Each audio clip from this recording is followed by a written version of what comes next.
Hey guys, it's Glenn from glenscarcollection.com, and we're driving the brand new BMW 430 convertible. All right, so we've done a 330 on this channel, but the 4 Series essentially is a 2-door version of that car. If you want a convertible, there's no 330 convertible, it's a 430 convertible. So we're driving this for the first time, and it weighs about, it has a soft top now, instead of the last couple generations had a hard top convertible. Now we're going with a soft top convertible, which saves weight, but it's still about 300 pounds heavier than the coupe. You have the 4-cylinder turbocharged engine, and it's actually quick. I did a 330 review. They got a lot of views on my channel, and it's actually more than enough power for every day. If the gauges look familiar, they should, because it's the same gauges I have in my M340iX drive.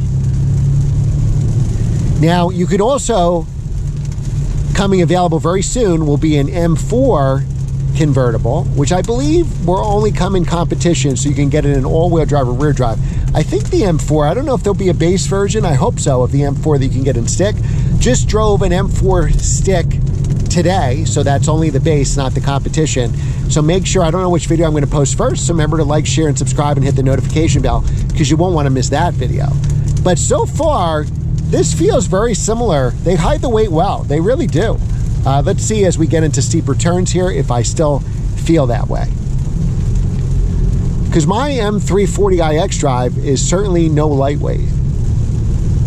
And this car is real similar, but obviously it doesn't have the power. But you know what? This 4-cylinder is really peppy. I think for most of you, you'd be fine with this car, unless you really are going to do track days, which you're not in a soft top convertible. You probably won't, or unless you live in real high altitude. We're only about 1,000 feet elevation. That's high for New Jersey, New York. 1,000 feet in elevation here. So trust me, you probably won't notice the difference. Very confidence inspiring handling. Some other cars that I've driven today at this press day were not as confidence inspiring in the rain and on these tight mountain roads. Now we have all the electronics on, that's what we promise. So we have to adhere to speed limits. There comes the M4. It's a little foggy up as we get to the top here. So we're gonna take this car out on the highway where we can do a little acceleration. Then we're gonna pull over and we'll look at the exterior and interior. And then we'll drive this windy mountain road back for the end of the video. We drove the C8 Corvette today. We drove a lot of these cars coming the other way, so you'll see all these videos. I've driven 2 C8s. This was actually the C8 convertible version, and that hit its weight well too, a little heavier than the coupe, but did well. Yeah, so I really like this. I'm thinking of getting a new M3 when my M340iX drive is up, and I'm thinking of getting the all-wheel drive for my real estate business, and I need the 4 doors. But maybe, do I need the 4 doors? Maybe an M4 convertible would fit the bill. I really love driving the convertible, my S2000 and my NSX with the Target top. It would be cool to have a daily driver that was also a convertible. And I think this 430 is going to be a very hot seller. All right, so now here will be the test of structural rigidity. It's really bumpy here, and there's some big dips in the road, so we'll see how this handles. The suspension, you know, in the mode we're driving is pretty soft. What we'll do is we'll put it in sport mode right after we get this little bumpy area here for the dips. We don't want to bottom out. If you went fast through this section, you didn't know it, you could actually bottom out your car here. So I've driven this road hundreds of times for many years, so obviously we're not going to do that.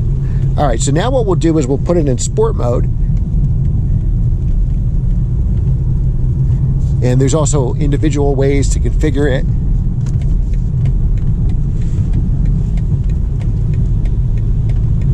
And here we should be free to do a little acceleration. I think that's a police car in front of us, so we can't we can't do too crazy. But it's got a decent sound, even though it's just a 4-cylinder. Fun car to drive for sure. Handling is good. The car stays nice and flat. Modern cars now have like literally no body roll. My S2000 has plenty of body roll. I think the only new car, watch this guy flying up the side here. The only new car with body roll is the new Miata. Now we're in his wake. These cars are so capable now, you could drive them in all kinds of weather. Maybe instead of the run flats, I would go with nice summer tires and a dedicated set of winters. And if you don't mind the minutia of changing them every 6 months for the weather, or maybe every 9 and 3 months for the winter. I usually do winter tires for 3 months. They're super capable cars. More than we could ever have imagined, I think.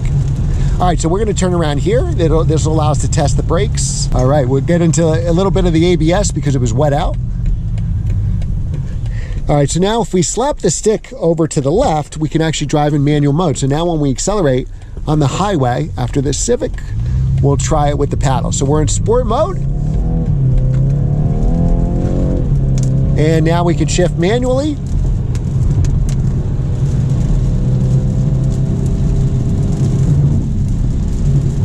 Put it back in auto mode. We just slap the stick to the right, so very easy to do it. So the controls here, everything, infotainment is exactly like my car. So we've done in-depth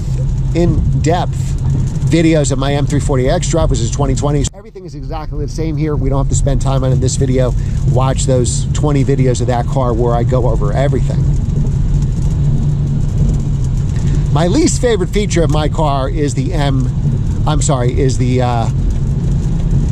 run flat tires. All season run flats, not so great. But I can see how they're, most people don't want to go through changing their tires unless you live someplace where the climate's all the same, like California or Florida. You're probably going to have to put winter tires on at some point.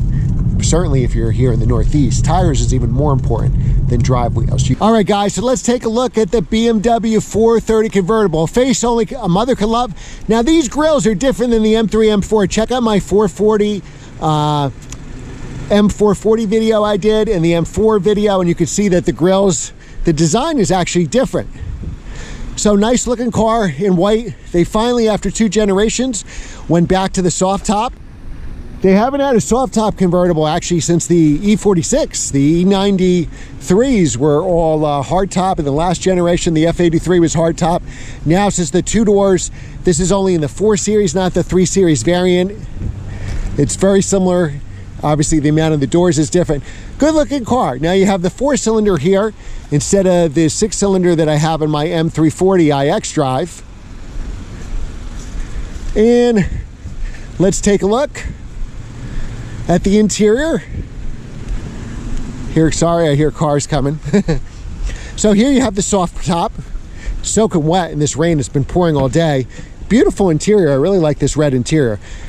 Back room is going to be compromised back seat room. You're better off with a 3 Series with 4 doors. My back seat is very good in my M340 iXDrive. Here I'm 6 feet tall, so the seat goes way back.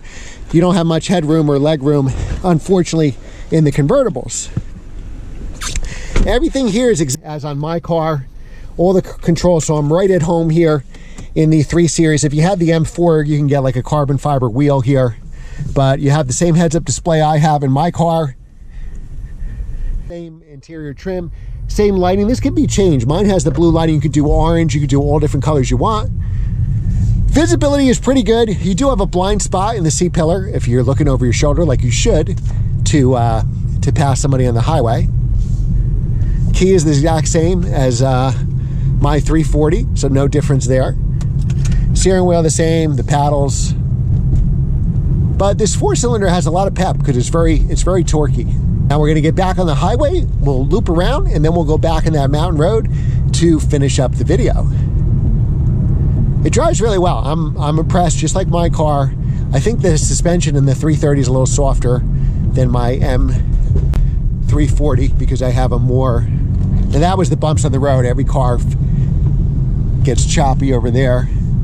All right, so we'll get on the highway here. We'll actually have to accelerate to merge on it. A little bit of blind spots. I have to move my neck. Sounds a little coarse because it's a 4-cylinder, but I've heard a lot worse. So I would say it's not bad at all. Nice steering wheel. So it's very thick, almost like an M car.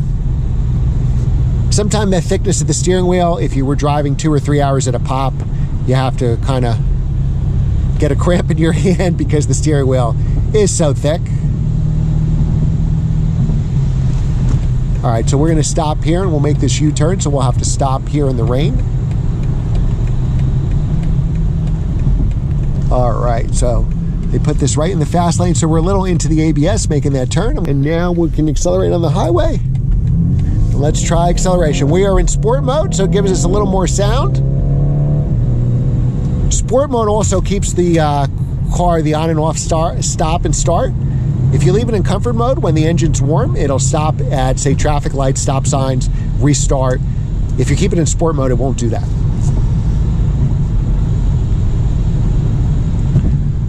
It's very good in bad weather. No problems here. If I bought this car and I was going to use it all year round here in the Northeast, I would probably slap a set of good winter tires.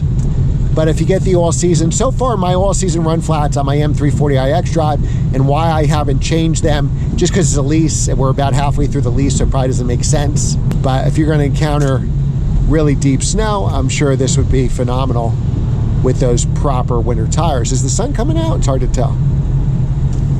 All right, so we could do a little passing power here. In everyday driving, this has plenty of power to pass people. So you're not going to win any drag races, but you wouldn't be buying a 430 convertible if you were looking at drag race people. I think the convertibles will sell well. Big grill and all, the convertibles are going to sell really well.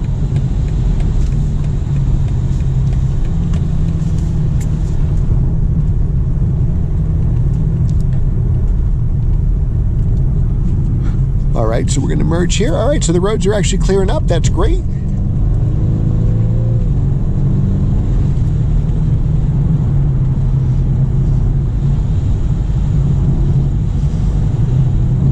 Really nice roads. Now we're gonna see how the weight is. This weighs about 300 pounds more than the 430 coupe. You remember, you can get an M440 here with the bigger engine, and you can also get an M4 convertible if you really want. If you need 500 horsepower in your life, then you should get that. So they went back to a soft top to save weight, and it's interesting. There's a survey of people that actually buy convertibles prefer the soft tops, and the number one reason why they prefer it is so people know they bought the convertible. Because a hardtop convertible, if you're an enthusiast, you look like the car, you really have to look twice to see, because they try to mimic the lines. That guy's going fast. They try to mimic the lines to almost to be like the coupe, so you get a good look when the top is closed. But most people, unless you're a car enthusiast like we are, probably wouldn't notice that, and they wouldn't know that you have the hardtop convertible as opposed to the coupe. So the number one reason given by convertible buyers is they actually want the soft top, because everybody knows they have convertible. Now, why would we want the soft top? It's definitely more maintenance. You definitely, I think, want to keep the car garage, like my S2000 is a soft top, to keep it away from weather, and you do have to maintain it. But it does save a lot of weight, and the weight's in the heaviest spot, right? So when you have a hardtop convertible, the car's probably going to weigh 400 or 500 pounds more between the hardtop convertible and all the chassis bracing. So a soft top definitely will try to preserve some of that driving feel. Now, I drove the M4, totally different car, rear drive coupe, and I can tell you that this car really hides its weight. It has nowhere near the power of the M4, and that M4 was a stick too. But it definitely, beautiful views here. Wait till the leaves start turning colors. It definitely hides its weight more, I would say, than any convertible in this class that I've driven has before. And that's a good thing. So that's where I think electronics come into play. I'm Mr. Analog with my S2000, E46 M3 at its original NSX, but if we have to make cars so electronic and now they weigh so much, mainly because of safety features, why not use that electronics to at least disguise the weight? Now, I felt it in those turns. Those were tight, some tight switchbacks there, and I did feel it, and there was some understeer there. All right, guys, so let's go around this turn. This is my favorite turn. This I whip around in my cars, but this is not my car, so I can't do that. All right, guys, so this is great. I think this convertible is going to sell well if you can get past the big grills. I'm already getting used to them. Let me know if you're getting used to them in the comments below. Thanks again for watching. Remember to like, share, and subscribe, and I will see you next time.